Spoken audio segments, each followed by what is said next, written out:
Saviez-vous qu'il existe des aspects de votre retraite que la plupart des gens de plus de 60 ans ne découvrent jamais avant qu'il soit trop tard pour agir?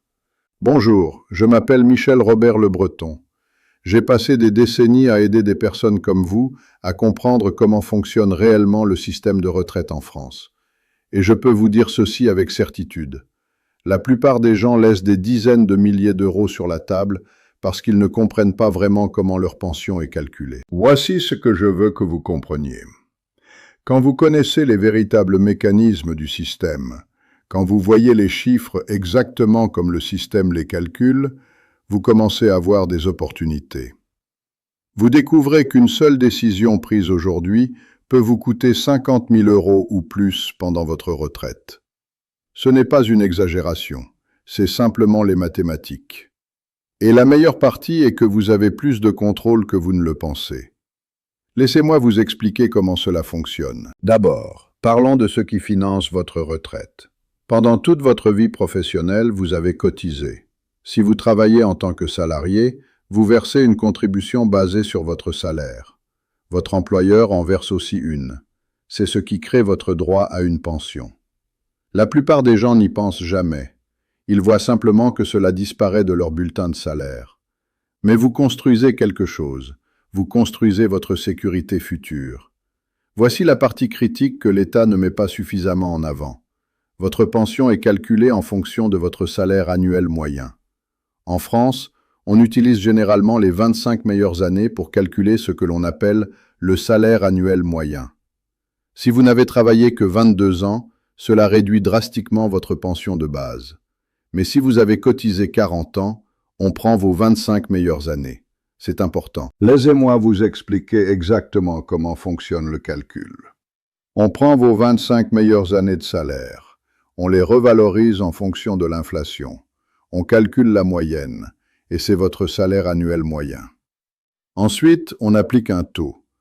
Le taux standard est de 50% si vous avez le nombre suffisant de trimestres cotisés. C'est ce qu'on appelle le taux plein. Pourquoi est-ce important? Parce que cela signifie que si vous n'avez pas assez de trimestres, votre taux est réduit. Chaque trimestre manquant réduit de façon permanente votre pension. Mais aussi, chaque trimestre additionnel que vous cotisez après avoir atteint votre nombre de trimestres requis pour le taux plein crée quelque chose d'appelé surcote. Cette surcote ajoute environ 1,25% à votre pension pour chaque trimestre supplémentaire travaillé. Maintenant, l'âge légal de la retraite. Depuis la réforme de 2023, l'âge légal est de 64 ans pour la plupart des personnes nées après une certaine date. Pour beaucoup d'entre vous, c'est entre 62 et 64 ans. C'est l'âge auquel vous pouvez demander votre retraite à taux plein, sans réduction.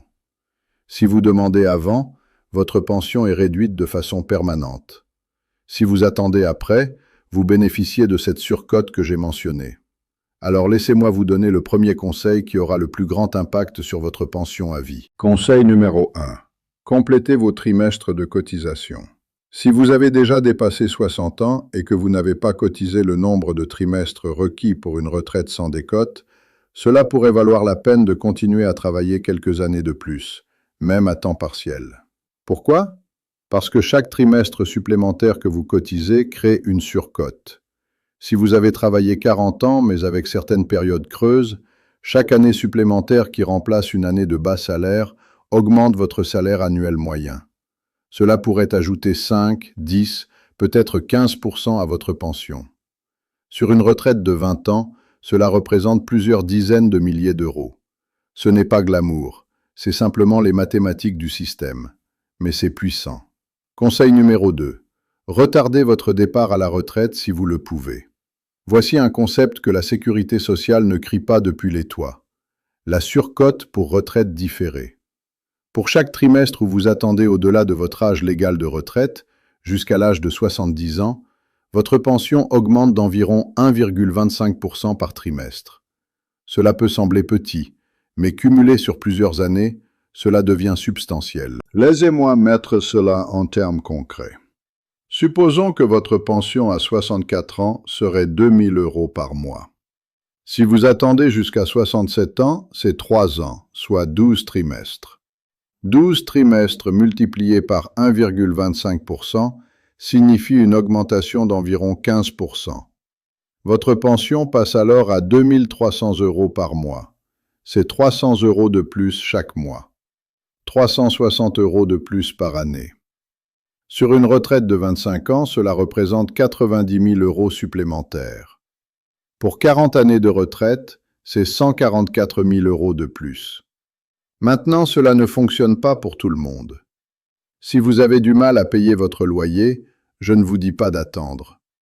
Mais si vous avez d'autres ressources, si vous avez des économies, si vous avez une autre source de revenus, alors attendre est souvent la meilleure décision pour votre sécurité à long terme. Conseil numéro 3.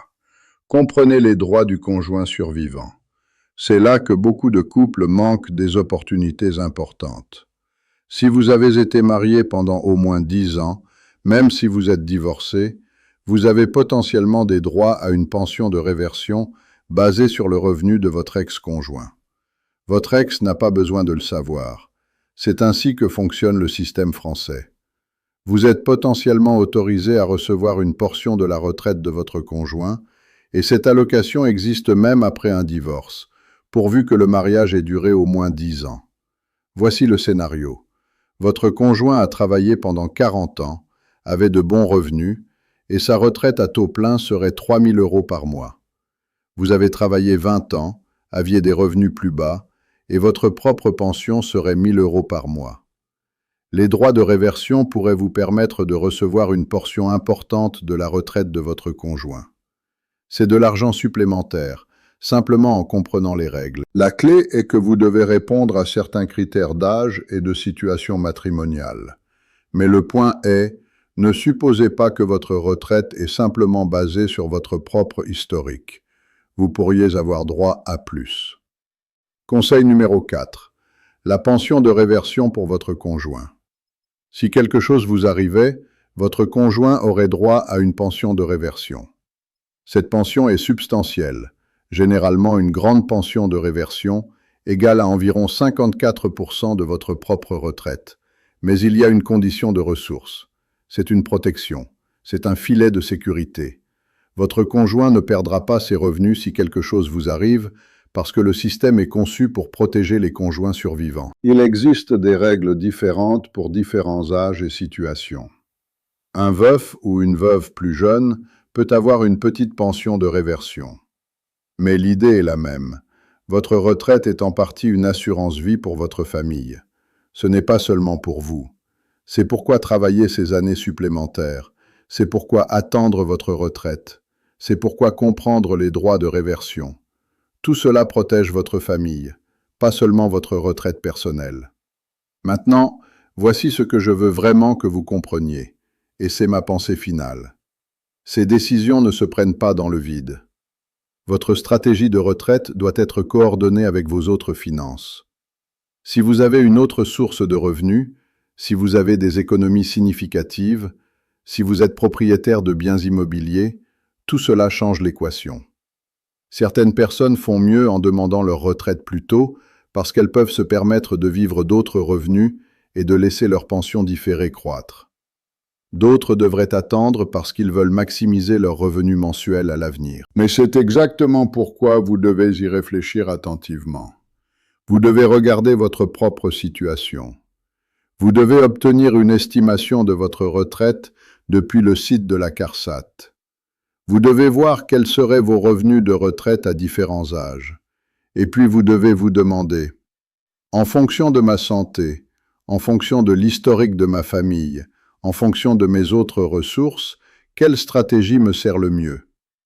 La pire chose que vous puissiez faire est de réagir impulsivement. La deuxième pire chose est de faire ce que votre ami a fait. La situation de chaque personne est différente. Mais quand vous prenez le temps de comprendre le système, quand vous savez ce que ces 4 conseils signifient pour vos chiffres personnels, vous êtes aux commandes.